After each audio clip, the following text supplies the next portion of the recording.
There's a little story that happens first.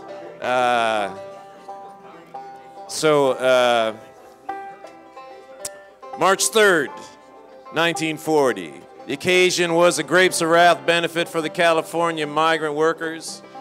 The featured performer was Woody Guthrie. Strolled out there kind of offhand and casual, big old cowboy hat, dirty old boots, and blue jeans. And all night long he sang songs and he told stories. Stories about how 1 out of every 4 guys from Oklahoma was out of work, hoping for hope, heading to California, welcomed by the California border guards, wouldn't let you in unless you showed them you had the do-re-mi, $50, and you gave them a few.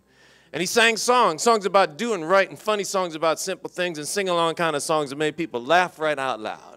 Well, out there in the audience was folklorist Alan Lomax, along with this new banjo player by the name of Pete Seeger. And after the show, Lomax introduced the two. He said, "Hey, Woody Guthrie, I'd like for you to meet Pete Seeger." And Lomax later described that night this way. He said, "You go back to that night, March 3rd, 1940, the night when Pete Seeger met Woody Guthrie, and you can date the renaissance of American folk song to that very night." Pete Seeger knew that was his kind of music. He began working to make it everybody's kind of music. Well, I hit the road. It wasn't long before Woody Guthrie kind of lost his patience with old Pete, because they were kind of like the odd couple of folk music. Woody got kind of upset. He said, that guy Seeger, I can't make him out. He don't look at women. He don't smoke. He don't drink. Just my opinion, but that boy is kind of weird. Truth be told, Pete was rather puritanical at the time. He disapproved of coffee, alcohol, cigarettes, and sex, and those 4 things, of course, were Woody's personal favorites. But Pete had a lot to learn from Woody. He was just 20 years old at the time. Woody was 27. He learned politics, performance, how to use your songs to get yourself a bowl of chili, maybe a place to stay for the night. And even though they were different kinds of people, they shared this socialist belief that they could make the world a better place.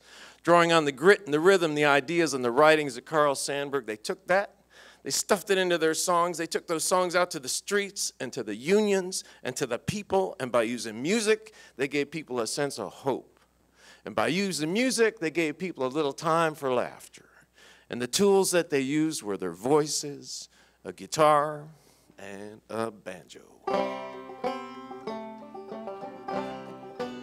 And if I had a hammer, come on, I'd hammer in the morning, I'd hammer in the evening, all over this land. I'd hammer out danger, I'd hammer out warning, I'd hammer out love between my brothers and my sisters, all over this land.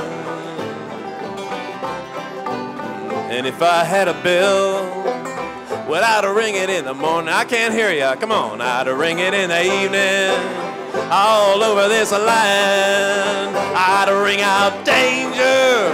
I'd ring out warning. I'd ring out love between my brothers and my sisters, all over this land.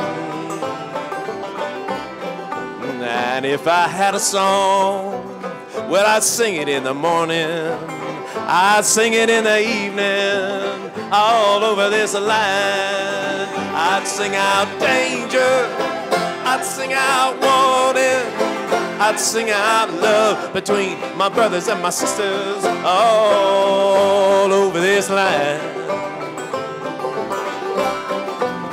Well, I got a hammer, and I got a bell, and I got a song to sing all over this land.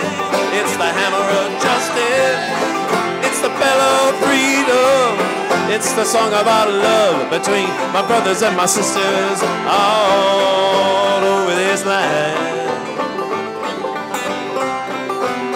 It's the hammer of justice, it's the bell of freedom, it's the song about love between my brothers and my sisters, all